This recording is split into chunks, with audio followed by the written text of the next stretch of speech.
अधर्म पूर्वक कमाया हो तो हटा देना, नहीं मरोगे तो दुर्गति होगी और जिंदा में परिवार को नाश कर देगा वो धन। लिख लो हमारे शब्द, जिंदा में जिनके लिए तुम एकत्रित किया उनका नाश करेगा, बुद्धि का नाश, स्वास्थ्य का नाश, तांडव मचाएगा घर में अधर्म का धन। और मरोगे तब कह रहे कि तुम्हारी दुर्गति कर देगा। वही अधर्म का कमाया धन यहाँ बैंक में रह जाएगा, उसका कमाने का जो कर्म था वो तुम्हारी दुर्गति कर देगा। सबसे प्रार्थना हम करना चाहते हैं हृदय से, आप लोग हमारी बात को समझिए। भगवान ने सुविधा दी है भजन के लिए, और किसी से आशीर्वाद मत मांगो। हम तुम्हें जो कह रहे सब आशीर्वाद आपके पास अपने आप आ जाएंगे। जैसे समुद्र किसी भी नदी की याचना नहीं करता, हर नदी अपने आप गिरती है, ऐसे धर्मात्मा पुरुष के पास हर सुख संपत्ति अपने आप आ जाएगी। और खूब आशीर्वाद मांग लो। 4 दिन की चांदनी है, इसके बाद फिर अंधेरी रात है। जी, जैसे कहते हैं कि जो भी आपकी कमाई है अगर 10% धार्मिक काम में जा रहा है, हाँ, तो जो 10% जिसको देगे वो भी नरक जाएगा, तुम भी नरक जाओगे। अधर्म के पैसे से कभी भी धर्म नहीं हो सकता। ये 10% देने की बात आई धर्म से कमाने में, कि आपने धर्म से 4 रोटी कमाई, भैया 3 में तुम गुजारा कर लो, 1 किसी को पवा दो। धर्म से, अधर्म से नहीं, अधर्म से नहीं। ऐसा तो नहीं हमने आज तक शास्त्र में पढ़ा है, और कहीं किसी को लिखा मिले तो हमें दिखाई देना। बचपन से बहुत से शास्त्रों का स्वाध्याय हुआ, बड़े संत महापुरुषों का संग हुआ, आज तक हमने ऐसा कभी नहीं पढ़ा कि पापाचरण से किए हुए कर्म या धर्म जो धनादि लिया जाए, दूसरे की हिंसा करके, छल कपट करके, बेविचार करके, मांस मदिरा आदि के सब नाना प्रकार के कुकर्माचरण करके तुम कुछ दान पुण्य कर दोगे या धर्म में लगा दोगे तो तुम पवित्र हो जाओगे, ऐसा नहीं। एक उपाय है, अपिचेत्सु दुराचारो भजते माम अनन्य भाग साधुरेव समंतव्या सम्यक व्यवसिता। ऐसा आज सत्संग सुना और आज मुझे पश्चाताप हुआ कि मैं बहुत गलत हूं। अब मेरा उपाय क्या हो सकता है मंगल होने का? तो आया भगवान की शरण। तो हे प्रभु अब लो नसानी अब ना नसे हो, आज तक गलत किया अब नहीं करूंगा, राधा राधा राधा, पक्का मंगल हो जाएगा। ऐसा नहीं कि तुम रोज पापाचरण करो और 10% संतों को देते जाओ और धर्म में देते हो तो उन संत भी खोपड़ी फोड़ेंगे आपस में। पक्का पक्का संत भी खोपड़ी फोड़ेंगे आपस में, संत भी कलह शांति में फंस जाएंगे और वो तो नरक जाएगा ही और नरकगामी बना देगा दूसरे को भी। जैसा धन होता है वैसे ही मन बनता है। ये क्या हुआ? ये ऐसे नीच पुरुषों के द्वारा दिया हुआ धन और उनके द्वारा किया हुआ भंडारा, तो अन्न खा के देखो आगे नीचता। अधर्म के द्वारा कमाया हुआ धन कभी भी धर्म नहीं हो सकता। धर्म से कमाए हुए धन का 10% दान करे, वो बात हम मानते हैं कि गौशाला में दे दिया, संतों को पवा दिया, अपनी मेहनत की कमाई से। हराम की कमाई, बेईमानी की कमाई जहां दोगे वहां बुद्धि भ्रष्ट कर देगा, वहां बुद्धि भ्रष्ट कर देगा। पक्की बात समझ लेना। कभी भी विष अमृत नहीं हो सकता, विष विष ही रहता है। तो ये जो विषवत आचरण करके कमाया गया धन है, ये विष के समान है। हमारे पास जब कोई अधिकारी जन आते तो उनसे यही प्रार्थना करते हैं कि आपसे बस हमारी यही प्रार्थना है कि आप अधर्म का धन मत लेना। महाराज जी श्री जी की कृपा से हम भी सरकारी सेवा में हैं जी, हमें भी मान लीजिए ना चाहते हुए भी करना पड़ता है जी। तो उसके लिए नहीं प्रभु, अगर आप सरकारी आदमी हैं तो सरकार आपको पेमेंट देती होगी जी, तो फिर आप पेमेंट से अधिक लेने, हम अपने लिए ना भी चाहें जी, फिर भी मान लीजिए। हाँ, ऐसा हमारे सामने भी पेश हुए हैं, अधिकारी जन भी पेश हुए कि हम ना चाहें तो हमें ऊपर देना पड़ता है, उसके लिए हमें व्यवस्था करनी पड़ती है, उसके लिए ऐसा करना पड़ता है। तो फिर धर्म में चलने के लिए तो कड़ुआ बनी जाओगे, फिर सबके लिए धर्म से चलने के लिए फिर कड़ुआ तो बनी जाओगे। अधर्माचरण में 100 बह रहे तो तुमको भी बहना है क्या? अगर नहीं बहना है तो फिर आप सबके लिए कड़ुआ भले हो जाओ, लेकिन हरि के लिए आप प्यारे हो जाओ। हरि आपको बहुत प्यार करेंगे, हरि आपको बहुत, और जिसको भगवान दुलार करते हैं उसका बाल बांका कौन कर सकता है? ये संसार नहीं, ये अधर्म का पैसा बिल्कुल ठीक नहीं है। पक्का मान लो ये वो विष है, जब तक तुम खर्चा नहीं करोगे तब तक तो चैन, और जिस दिन तुम उसका प्रयोग शुरू कर दिए तो वो तुम्हारे परिवार में अशांति पैदा कर देगा, तुम में और कोई ना कोई घटना पैदा करेगा जिससे आप दुख भोगोगे। पक्का समझ लो, आज हमारी बात लिख लो, कल आप इसका अनुभव कर लेना। क्योंकि हम शास्त्र सम्मत बात कहते, कोई मनमानी नहीं कहते। हाँ, एक बार एक अधिकारी जन आए थे, वो कुछ फल वल लाए थे, तो हाथ जोड़ के उनसे यही कहा था वीडियो पर कि आप मत लाना, आप ये वस्तु मत लाना, क्योंकि आपको जो पेमेंट मिलती है आप उससे परिवार चलाओ। ये वस्तुएं दान पुण्य करने की सोचोगे ना तो तुम्हें ऊपरी पैसे की जरूरत पड़ेगी, और ऊपरी पैसा लोगे तो हमारे पास आना बेकार हो गया। हमारे पास आने का मतलब है कि आपके जीवन का परिवर्तन हो, अधर्माचरण छूटे, नहीं तो फायदा क्या हुआ? यहाँ आकर फिर बातचीत करने का मतलब क्या रहा? यहाँ आने का तो मतलब है कि आप में आस्तिकता है। यहाँ आने का मतलब आस्तिकता है, और आस्तिकता का मतलब है कि आप पूर्ण आस्तिक बने, ये नहीं, घूस नहीं। महाराज जी, आपने कहा कि अपने कर्म भोगने पड़ेंगे, हमसे गलतियां हो गई इसी जन्म में, अभी कैसे मतलब भोगने ना पड़े, ऐसा कोई विधान है? हाँ, देखो, अगर हमारा सुप्रीम कोर्ट फांसी निश्चित कर दे, एक रास्ता है, राष्ट्रपति क्षमा कर दे। अगर राष्ट्रपति महोदय क्षमा कर दे तो उसकी फांसी टल जाएगी कि नहीं? ऐसे ही अनंत ब्रह्मांडों के राष्ट्रपति हमारे श्री कृष्ण प्रभु हैं, श्री राम हैं। यदि हमसे घोर अपराध बन गए हैं तो भगवान कहते हैं सर्वधर्मान परित्यज्य मामे कलातीत कल्याण कल्पांतकारी सदा सज्जनानंद दाता पुरारी चिदानंद संदोह मोहापहारी प्रसीद प्रसीद प्रभु मन्मथारी। 3 नियम लिए थे जीवन में, कभी पैसा अपने पास नहीं छूंगा, रखूंगा नहीं। हमारा दूसरा, राजकीय विभाग में कभी हमारा नाम नहीं होगा, न जमीन न पे। तीसरा, कभी जिंदगी में शिष्य नहीं बनाऊंगा। 3 नियम लिए थे, एक नियम टूट गया, गुरु आज्ञा शिष्य बनाना। आज तक हमारे पास एक पैसा नहीं, एक हमारे नाम कोई जमीन नहीं, कहीं भी राजकीय विभाग में कहीं भी कुछ नहीं। ऐसे सत्संग किया, ऐसे किया, जो आया ये उठाए, संत जन है, खाओ फिर। हमारा कोई ना हिसाब से मतलब है, ना हमारा कोई लेने देने से। जहां हम रह रहे हैं वो एक शिष्य का फ्लैट है, वही आज भी खर्चा चला रहा है पूरा उसका, उसमें हम केवल रह रहे हैं। जो गाड़ी है वो आने जाने के लिए 2-3 शिष्यों की है खड़ी, जिसमें बैठो चले आओ, छोड़ दो। ना हमारा गाड़ी, ना रुपया, ना पैसा, ना कुछ।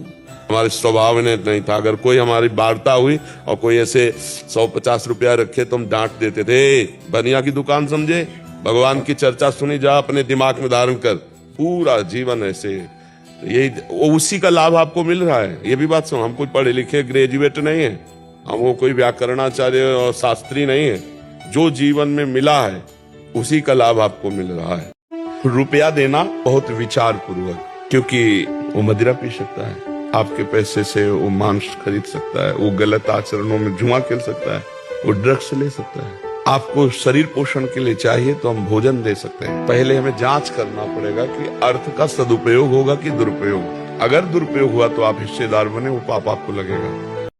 मेहंदी का पत्ता देखा है, इसमें कभी लाली मिली है? खोज लेना, फिर मंगा के देख लेना। अगर एक रेशा लाली दिखाई दे तो बताना, लेकिन प्रक्रिया से जब उसको हाथ में लगाओ और फिर धो तो लाली ही लाली रहे। ऐसे परमात्मा है, कभी देखा है तुमने? नहीं। प्रक्रिया करोगे, साधना करोगे, यही दिखाई देगा। सबसे बड़ा मंदिर आपका हृदय है। बाहर घूम आओ और अगर अंदर के ठाकुर को नहीं पहचाना, यहाँ भगवान को नहीं देखा, कहीं नहीं मिलने वाला, और यहाँ देख लिया तो कुत्ते में भी वही दिखाई देगा, दूसरी जगह ले दिखाई। आज तक कहीं भी पूरे शास्त्र में पढ़ के देख लेना, जिसने भगवान से मांग रखी है उसको उतना तप करना पड़ा। बढ़िया दुल्हन चाहिए तो 10,000 वर्ष तक तपस्या करी। तुम महाराज मन की पुत्री देवहूति जी, करदम जी को मिली कि नहीं मिली? बढ़िया आप जैसा पुत्र चाहिए तो देख लो, तपस्या की महाराज नाभि ने, तो अग्निद्र पुत्र नाभि पुत्र भगवान ऋषभ देव जी, मनुष्य रूपा जी ने तपस्या की तो सियाराम जी। मर्जी अभी तो ऐसा होता है कि हे बिहारी जी, आप एक मनोकामना पूरी कर रहे हो, 56 भोग लगाएं। तो बिहारी जी को समझे क्या यार, विश्वात्मा पूरे विश्व का भरण पोषण करने वाला भोग बिहारी जी का जानते हो कैसे लगाया जाता है? जैसे हम कई बार समझाए कि एक पिता अपने 4 पुत्रों को एक एक सेव ला के दिया। अब उनमें से 3 तो खाने लगे और एक दौड़ के आया पिता के मुख में ऐसे, उसी के द्वारा दिया हो। और उस पिता को कैसा लगेगा? वो उसके हाथ से सेव लेकर के अपने हाथ से पवाएगा और गोद में दुलार करेगा। सबसे ज्यादा प्यारा पुत्र वो होगा। किसी को भी प्रयोग करके देखना हो कि हमारे श्री कृष्ण क्या है, एक ही श्लोक केवल, एक श्लोक, संपूर्ण भागवत 18,000 श्लोक तो एक श्लोक, कृष्णाय वासुदेवाय हरे परमात्मने प्रणत क्लेश नाशाय गोविंदाय नमः। भारी से भारी संकट को अगर ऐसे उड़ान दे। मोहे संत बनियो तो बनियो प्रेमानंद सा, मैं अपना जीवन राधा नाम पे लुटाऊंगी। मोहे दासी बनियो राधा अपने चरण की, मैं राधा नाम के भजन गाऊंगी, मैं राधा नाम के भजन गाऊंगी। एक बार श्री कृष्ण को जो प्रणाम करे, आप इस श्लोक को सुनना, ये भीष्म पितामह जी बोल रहे हैं और भगवान श्री कृष्ण द्वैपायन व्यास जी ने लिखा है। एकोपि कृष्णः कृतः प्रणामो दशाश्वमेधाव्रतेन तुल्यः, दशाश्वमेधि पुनरेपि जन्म कृष्ण प्रणामी न पुनर्भवाय। इसका अर्थ है कि एक बार जो श्री कृष्ण को साष्टांग दंडवत कर देता है वो 10 अश्वमेध के अवभृत स्नान का फल पाता है। 10 अश्वमेध के अवभृत स्नान करने वाला स्वर्ग जाकर भोगेगा, पुनः जन्मेगा, लेकिन कृष्ण प्रणामी न पुनर्भवाय। एक बार जो लाला को साष्टांग दंडवत कर लिया उसका जन्म नहीं होगा, तो आपका जन्म कैसे? सबसे बड़ा उपदेश यही है, नशा मत करो। अगर नशा करके जाओगे तो तुम ऐसे अपराध करोगे, घर में आतंक मचाओगे। ये गंदा भोजन मत करो, नहीं बुद्धि भ्रष्ट हो जाएगी। और हाथ जोड़कर प्रार्थना है, सबसे बड़े भगवान, मंदिर जाओ या न जाओ, अपने माता पिता की सेवा कर लो, भगवान प्रसन्न हो जाएंगे। हम ये नहीं कहते कि माता पिता गलत नहीं, लेकिन उनकी बुद्धि खराब हो गई है, वृद्धावस्था। तुम तो जवान हो, जैसे तुम छोटे थे तो तुम्हारी बुद्धि खराब थी, कहीं सोच कर दिया, कहीं लघुशंका कर दिया, कभी माँ ने तुमको डांटा, तुम्हारी सोच फेंकी लघुशंका। अब उनकी अवस्था है, बालवत अवस्था वृद्ध जनों की होती है, वो गाली दे सकते हैं, उनकी सेवा करो। वादा है, भगवान का आश्रय ले लो और नाम जप करो। अगर चिंताएं मिट न जाए तो मुझे कहना। आप चिंताग्रस्त हो चुकी, बहुत बड़े को भुला चुके हो, भरोसे पे हो जाओ। गृहस्थी में आप देख लो, ऐसा काम बनेगा कि आप खुद निहाल हो जाओगे और निश्चिंत हो जाओगे। भगवान का भरोसा रखो और नाम जप करो। 2 बात कर लो, फिर देख लो तुम्हारा जीवन कितना आनंदमय हो जाएगा। भरोसा संसार का रखते हो, कर्म पाप करते हो, भजन करते नहीं तो चिंता भय शोक डिप्रेशन ये तो आएगा ही आएगा। हम ऐसे नहीं बोल रहे आपको कि सब उत्तर नाम जप में घसीट देते। जप करके देखो आप, अगर सब चिंताओं का नाश ना हो जाए तो आप हमें पूरा जीवन हो गया यही देखते हुए। अरे जिसने अनंत ब्रह्मांडों के सृजन में किसी का सहयोग नहीं लिया, पलक झपकते ही अनंत ब्रह्मांडों की रचना कर दी, उस परमात्मा का स्मरण तुम्हारी छोटी सी कामना पूर्ण नहीं कर पाएगा। मस्त रहो, गलत करो मत तो गलत सहो मत, फिर तुम्हारा कोई बाल बांका नहीं कर सकता। ऐसे बिल्कुल मस्त रहो कि शरण में हो और जो दुख सुख आवे उसे भोगना। आज तुम्हारा समय कमजोर है, लेकिन आज का जो तुम बीजारोपण कर रहे हो धर्म का, भजन का, ये जब फलेगा तब आप निहाल हो जाओगे। इसलिए सबको हम ये शिक्षा दे रहे हैं कि कभी घबराओ मत, आज की परिस्थिति देखकर टूटो मत, तुम्हारा मंगल निश्चित है। क्यों प्रयास क्यों नहीं? होई सोई जो राम रचि राखा। ये प्रयास के बाद है, जब भगवान शंकर ने पूरा प्रयास कर लिया सती जी को समझाने का कि ये परब्रह्म परमात्मा है, ये राजकुमार नहीं है। पर सती जी के मन में संशय रहा कि अगर परब्रह्म परमात्मा है तो हे खग हे मृग हे मधुकर श्रेणी, तुम देखी सीता मृग नैनी, ऐसा पूछ क्यों रहे? और यदि ये राजकुमार है तो सच्चिदानंद स्वरूप भगवान शंकर ने परम धाम सच्चिदानंद भगवान की जय करके प्रणाम क्यों किया? बार बार संशय जब बहुत प्रकार से समझा कर देखा भगवान शंकर ने और उनकी समझ में नहीं आया, तब उन्होंने कहा जो तुम्हारे मन अति संदेहु तो किन जाय परीक्षा लेहु। अब होई सोई जो राम रचि राखा, को कर तर्क बढ़ावे साका, अस कई जपन लगे हरि नामा। बात समझो, कहीं की टांग और कहीं का हाथ जोड़ोगे तो बात नहीं बनेगी। उस प्रसंग को समझिए। बहुत प्रयास करने के बाद फल में हम ये सोच सकते हैं होई सोई जो राम रचि राखा। अच्छा, अब जो आपने कहा सुनो भरत भावी प्रबल बिलख कहो मुनिनाथ, हानि लाभ जीवन मरण जस अपजस विध्यात। ये फल पर है, क्रिया पर नहीं है। हम क्रिया कर रहे हैं और उसके फल में हानि आनी है या लाभ आना है, ये भगवान जाने, ये हमारे भाग्य का विधान होगा। लेकिन क्रिया तो हमको करनी है। दोनों बातें, पहले में प्रयास के बाद फल पर हुई ईश्वर जो राम रचि का, इसमें क्रिया के बाद परिणाम पर हानि लाभ जीवन मरण जस अपजस विधिहान। क्रिया तो प्रधान है, ये कैसी बात करते हो। गुणी भोजन का त्याग करो, सात्विक भोजन और संयम से रहोगे तो तुम में जो बल आएगा वो एक महान पवित्र बल होगा। आज बल नहीं दिखाई देता, चेहरे में कांति नहीं है, विचार में पवित्रता नहीं है। ऐसा नहीं, हम पशु नहीं हैं, हम मर्यादा से चलने के लिए हैं। हमारी मर्यादा बनाई गई, शास्त्र मर्यादा।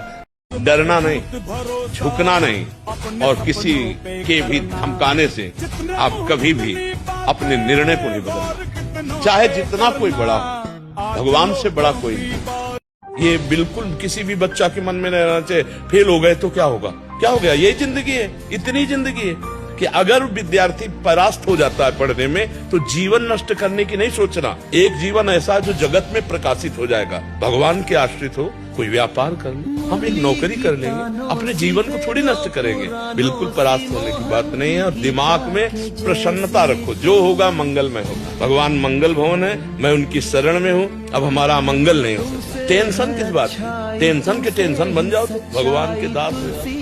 राधे राधे महाराज जी, भगवान को प्रसन्न करने के लिए सबसे सरल रास्ता क्या है? मंदिर जाना, सत्संग सुनना या व्रत रखना? शरणागत। भगवान स्वयं अपने श्रीमुख से कहते हैं, मैं बड़े बड़े व्रत से वश में होने वाला नहीं, मैं बड़ी बड़ी यज्ञों से वश में होने वाला नहीं, मैं नियम संयम से वश में होने वाला नहीं। अगर मैं वश में होता हूं तो साधु संग से होता हूं। तो साधु संग क्या? भगवान की शरण। हे नाथ, मैं जैसा हूं आपका हूं। यही भगवान को प्रसन्न करने का सबसे श्रेष्ठ उपाय है। भगवान का व्रत है।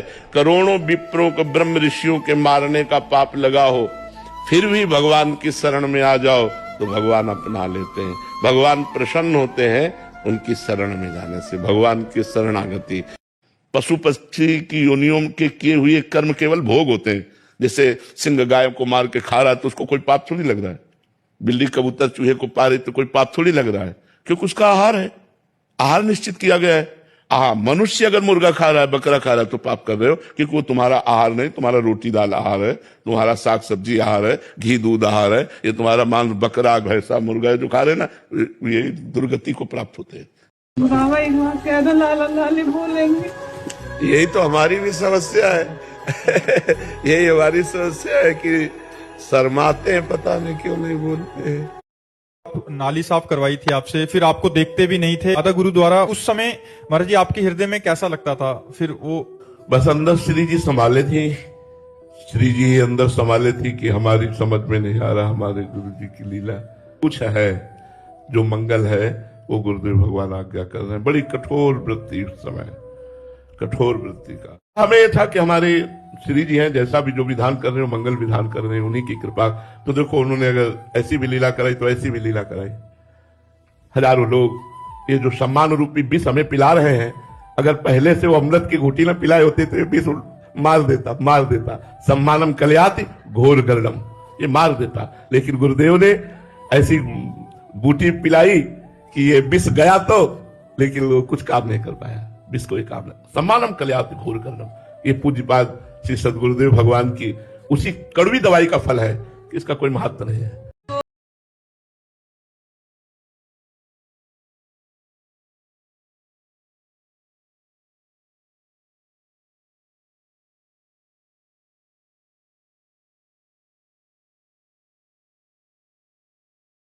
राधा केली कुंज विश्व की पावन जगह है। यहाँ भारत और विश्व के ईश्वर तुल्य महापुरुष आपके दर्शन के लिए आते रहते हैं तथा करोड़ों लोग यहाँ के पावन सानिध्य से अपना जीवन बदल रहे हैं।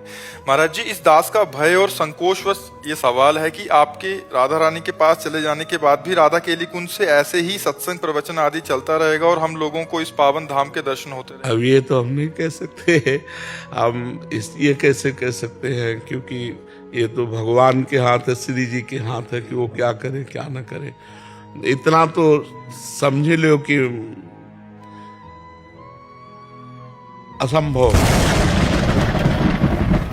संकेत में इतना ही है कि चलता रहेगा पर असंभव है।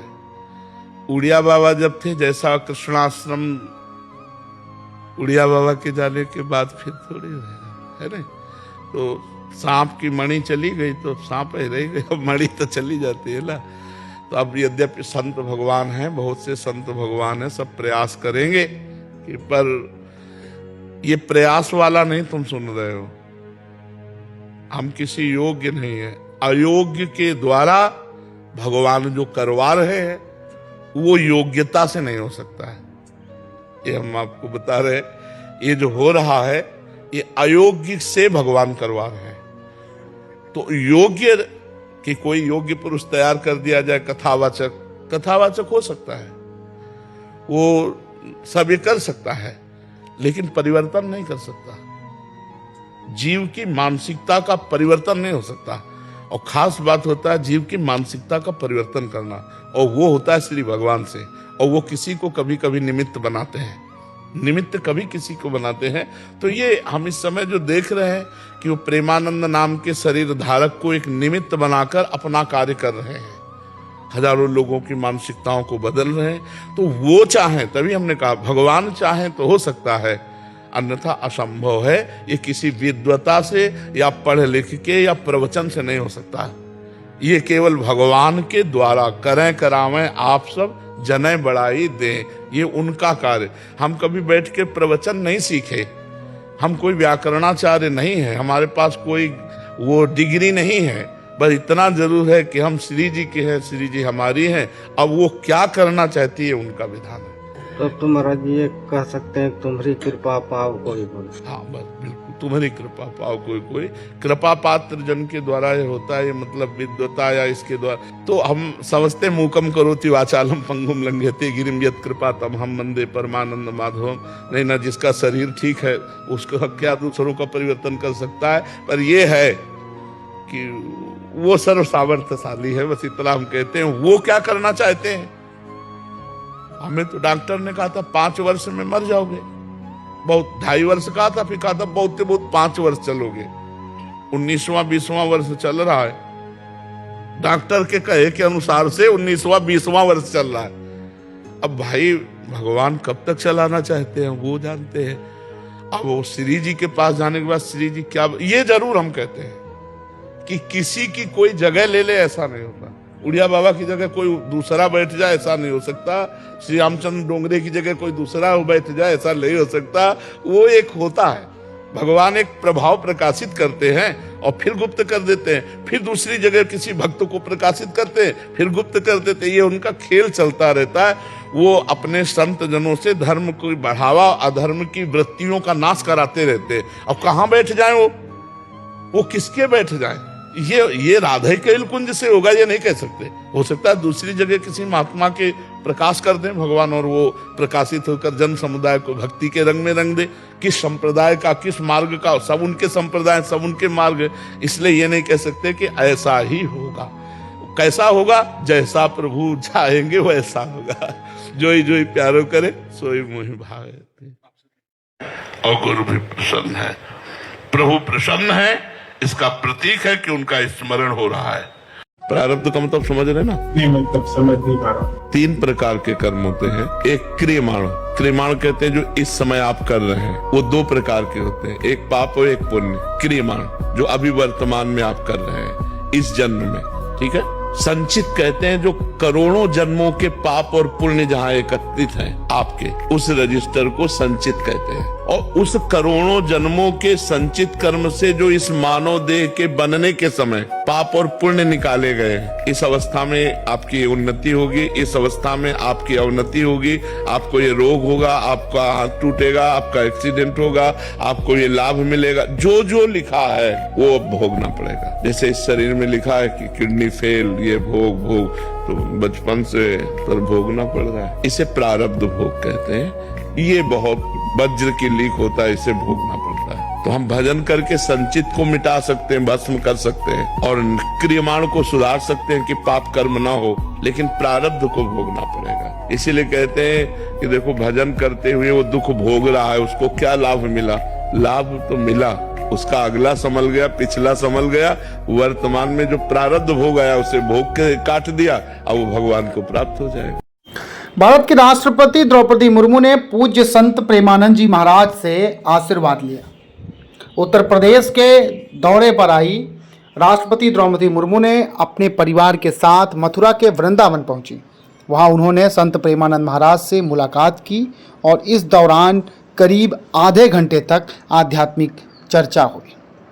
राष्ट्रपति द्रौपदी मुर्मू उत्तर प्रदेश के दौरे पर रही, जहां उन्होंने अयोध्या के श्री राम जन्मभूमि मंदिर पर भी दर्शन किए।